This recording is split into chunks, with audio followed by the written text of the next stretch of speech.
मैं सुलेखा रमैया आप सबों को प्रणाम करती हूँ। एक राम विवाह गीत लेकर मैं आप सबों के बीच उपस्थित हूँ। हमारे बीच तबले पे संगत कर रहे हैं किशोर कुमार जी।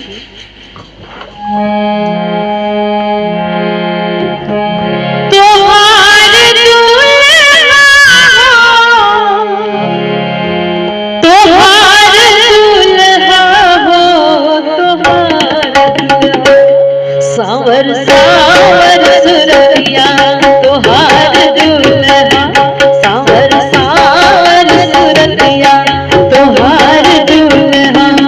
गोरी गोरी गोरी गोरी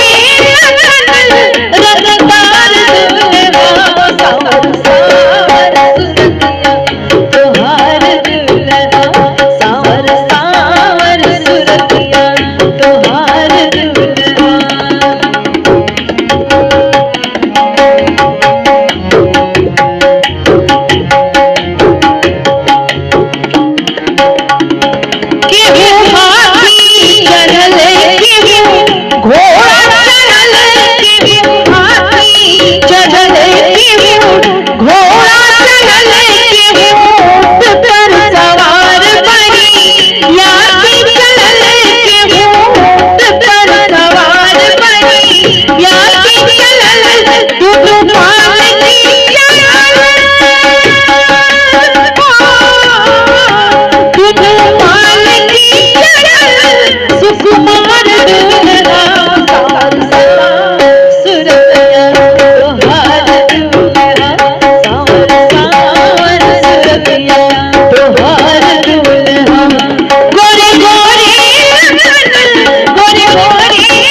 सावर सावर